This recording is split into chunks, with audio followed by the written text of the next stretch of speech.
Indiana in the Morning, always presented by First Commonwealth Bank, the voice of Indiana County, WCCS 101.1 FM, AM 1160, WCCSradio.com. In the studio with us this morning, Alex Polenik, Penns Manor Senior, and Jason Miloser, who was a senior a long, long time ago at Marion Center.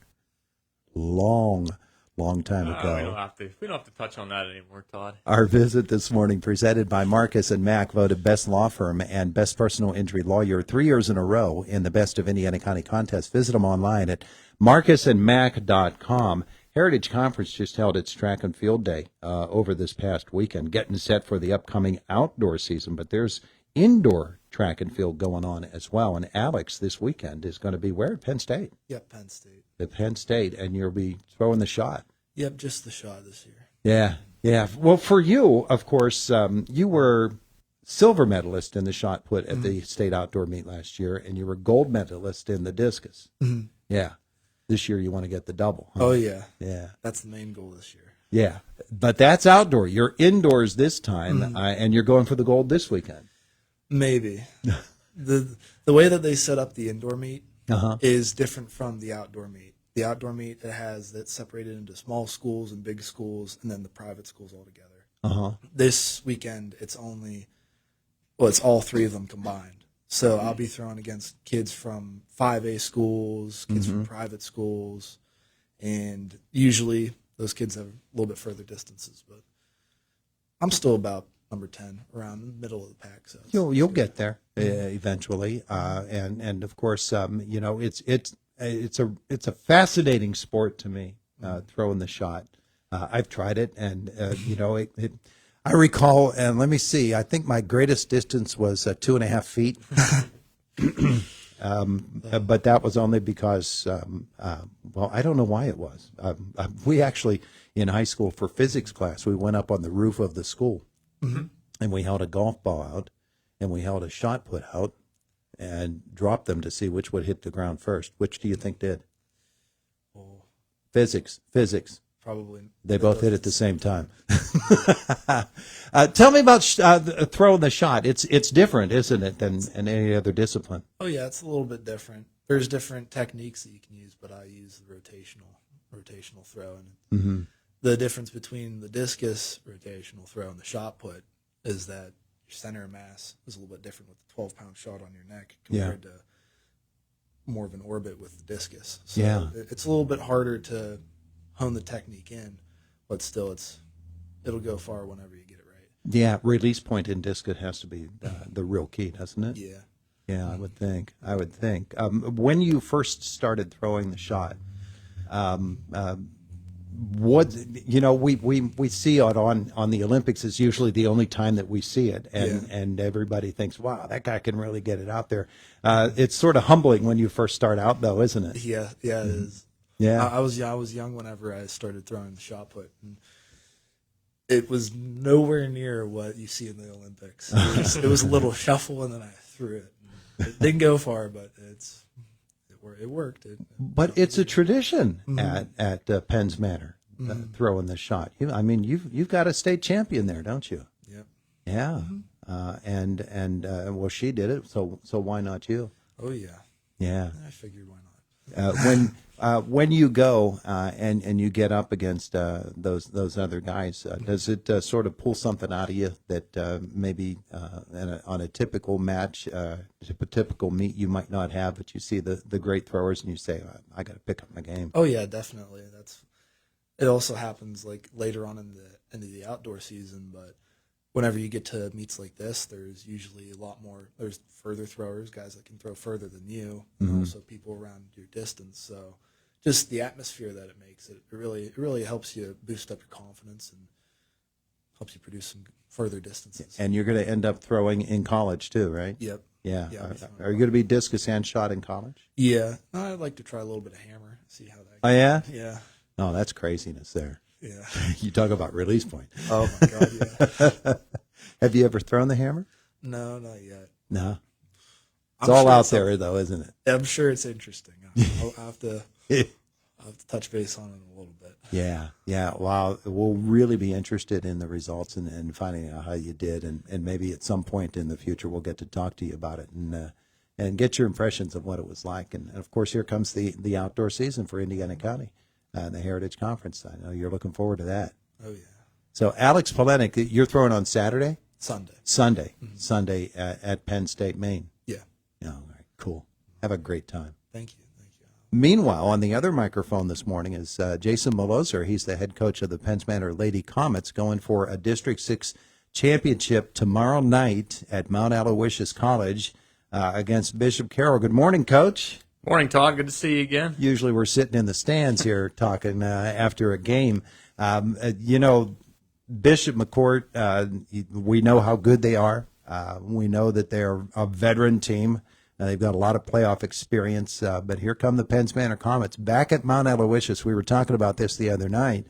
It's been a few years since you've been there, but it's a really special night for these girls, isn't it? Yeah, we're really looking forward to the opportunity to play there, and as you said, we know McCourt's a good team, but we know we're a good team as well. So we're just going to keep having another good day of practice today, get prepared, and go out there and be ready to play well tomorrow. Should be a fun game, good atmosphere, and hopefully we can go out and play well. Now, what do you know about McCourt that you know? I ask you this question in a number of forms before every game, but what do you know about them that you have to prepare for, you have to stop them?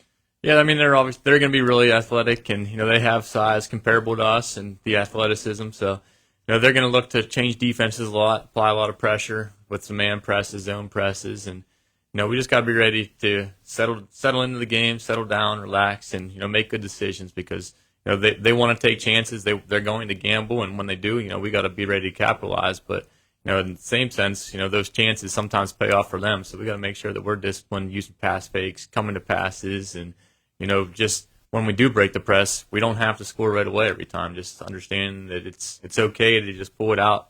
Find Alyssa, find Katie, get us set up in our offense, and then go out and execute in the half court. One of the interesting things to me about covering basketball for all the years that I have is take, for instance, your team.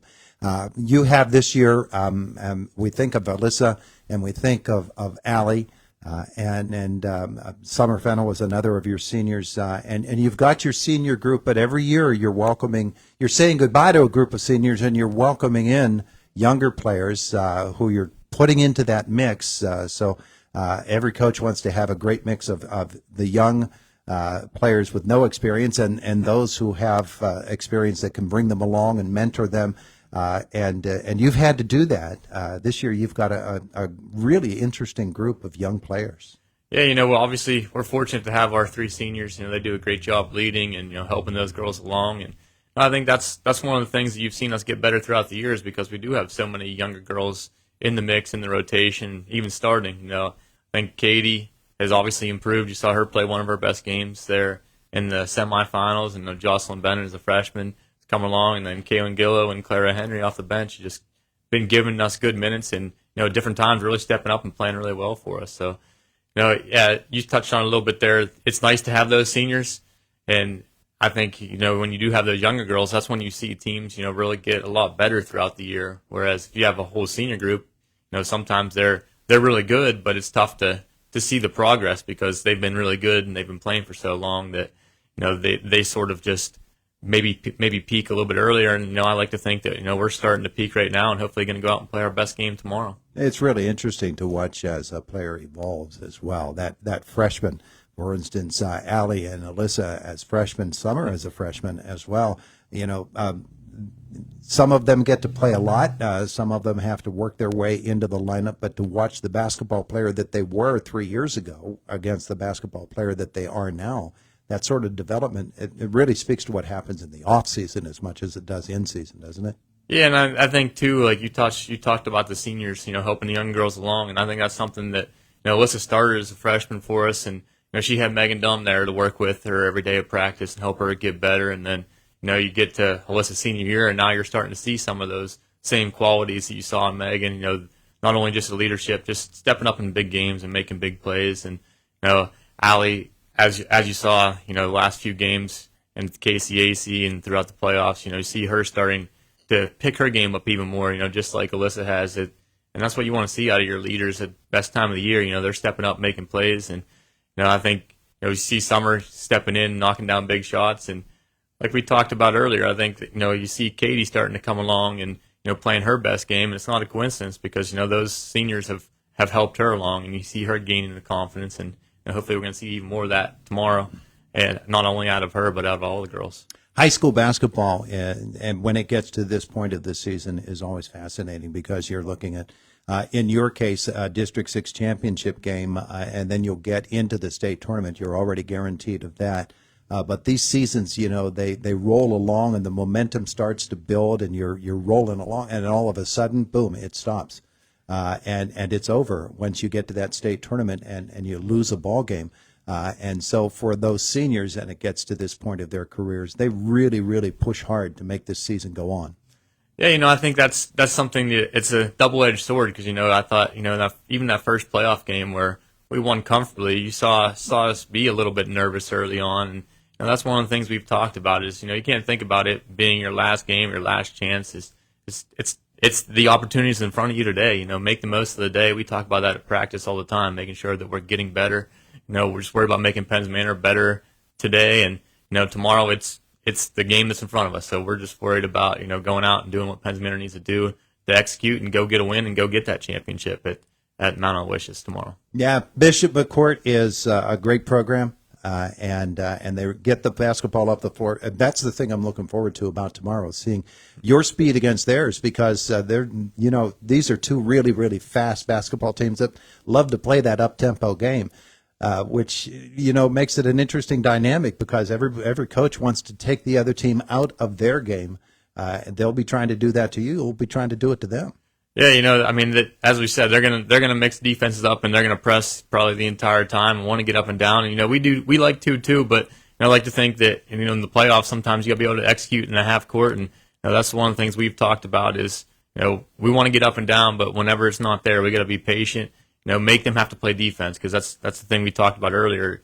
They like to take chances. They like to steal passes and get out and run. So we got to make sure that we're disciplined and when they take those chances, be ready to capitalize on the offensive end. Going to be fascinating to watch. We'll have it on Renda Digital TV tomorrow. The Penns Manor Comets taking on the Bishop McCourt Crushers in the girls AA final in District 6 for the District 6 championship. That'll be followed up by the Northern Cambria boys as they will be playing against the Portage boys in the boys AA championship. Alex Polenik played for the Penns Manor boys basketball team this year. You have a favorite in that game there, Alex?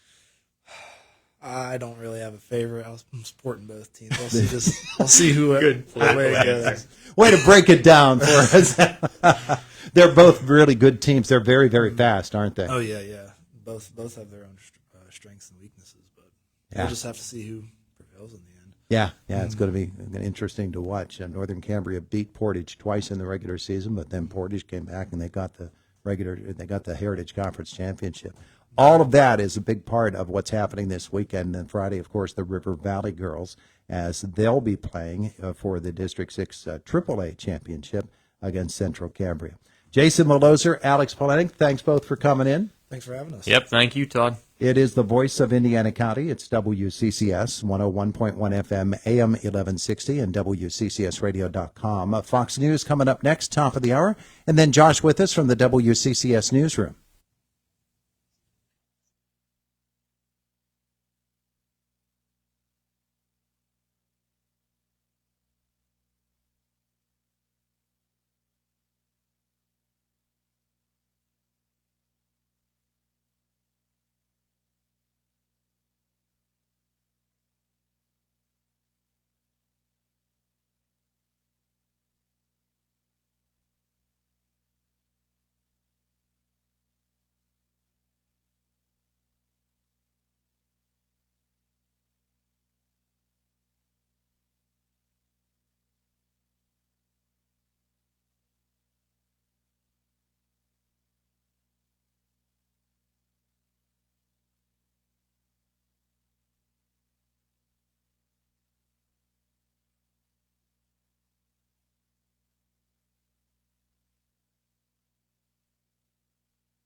35 in Indiana. Good morning. I'm Josh Whittison on WCCS 101.1 FM, AM 1160, WCCSradio.com, 9:02 on this 26th day of February 2025.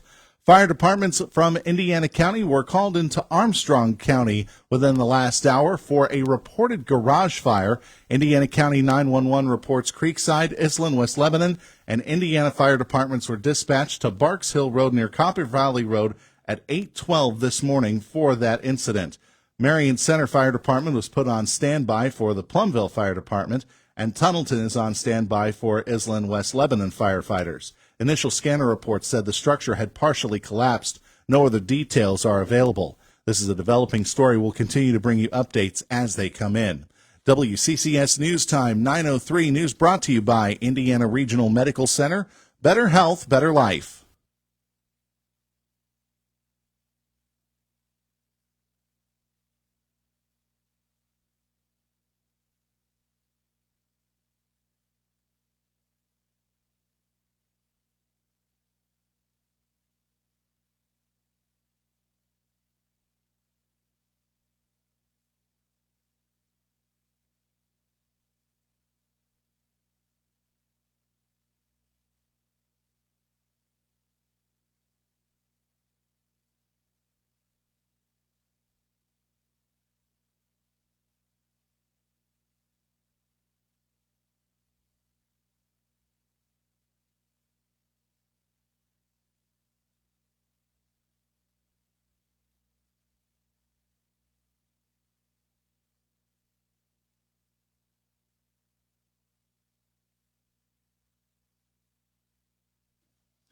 WCCS News Time 9:04. A portion of Route 210 near Sagamore is closed. PennDOT District 10 officials said that the closure runs from West Indiana Street to the county line due to multiple vehicle accidents reported in the area. Emergency personnel are on scene. Details on the accidents are not known. Indiana County 911 has not issued any accident reports for that area. The River Valley School Board last night approved a new program that will help teach students about the broadcast industry. The Creative Productions, Sports Media, and Marketing class will be taught by two teachers experienced in the field, according to Board President Rick Harper. He said students have shown an interest in the industry.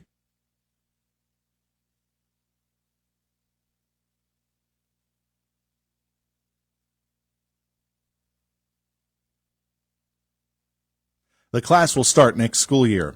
The board also approved a memorandum of understanding with the Commonwealth Charter Academy to send their students to the River Valley STEAM Academy, with yearly tuition set at $5,200 for general education and $6,000 for special education students, depending on the student's disability and needs. Another agreement was signed yesterday between a medical institution and IUP for the proposed College of Osteopathic Medicine. Ceremonies were held yesterday at Conemaugh Nason Medical Center in Roaring Spring to sign the clinical training affiliation agreement for students of the proposed college. This will allow students in their third and fourth years to complete their studies at a community clinical site after doing 2 years of classroom-based studies. The new program is meant to help address healthcare problems in Pennsylvania, especially the lack of doctors in rural areas. In a statement, IUP President Dr. Michael Driscoll said over half the graduates in the osteopathic medicine programs pursue a career in primary care, and many will choose to practice in rural areas. And often they will practice in areas where they train. Conemaugh Nason Chief Operating Officer Michelle Buttry said that by partnering with the university, they will be able to help bring new physicians who are dedicated to rural health care. This marks the 11th formal signed clinical training agreement. It's similar to one signed with IRMC, Punxsutawney Area Hospital, and other organizations. State police are investigating the theft of a motor vehicle that took place Monday morning in White Township. Troopers say a white Chevy Silverado bearing license plate number ZYC 8234 was stolen from a home along South 6th Street around 4:40 in the morning after the keys were left inside overnight. They add the truck had paint peeled off the driver's side bed, and it was last seen heading towards the Pittsburgh area. If you have any information, contact State Police at 724-357-1960. WCCS News Time 9:07. AccuWeather forecast brought to you by the John A. Lefdahl Funeral Home.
35 and foggy in Indiana. In our news at 9:30, Indiana County's Drug Treatment Court announced yesterday that 2 participants successfully completed the program. Take WCCS wherever you go by listening online using your mobile device or computer. Find the Listen Live link at WCCSradio.com. Brought to you by Indiana Regional Medical Center and Community Living and Learning. I'm Josh Whittison for WCCS News Time 9:08. It's time for Sports in a Minute, brought to you by Indiana Regional Medical Center. Better health, better life. Here's Jake Slobodnik. All right. Forgot about that new opener. So, the state of Pittsburgh sports in a pretty bad place. The Penguins, the Desartan Penguins took another loss last night, this time to the Flyers 6-1. And the Pens are back at PPG Paints Arena Thursday again against the Flyers. Pitt basketball was bounced by Georgia Tech 73-67. Jalen Lowe had 25 points for Pitt. IEP's basketball teams welcome Cal U to the KCAC tonight for a PSAC West doubleheader. You'll hear it starting at 5:15 on U92.5 and U92Radio.com. Pirates, they lost 2-1 in spring training action yesterday to the Atlanta Braves, but it was a good day for Jared Jones, who incorporated his new 2-seam sinker. You can hear from Derek Sheldon at the bottom of the hour on that. The Bucks split the squad today for 2 games. In Bradenton, Bailey Falter will start. Mike Burrows starts in Northport. And Indiana High's girls clip Bethel Park 50-37 to earn the 7th seed in the upcoming 5A state tournament. So that's Sports in a Minute, brought to you by IRMC. Better health, better life.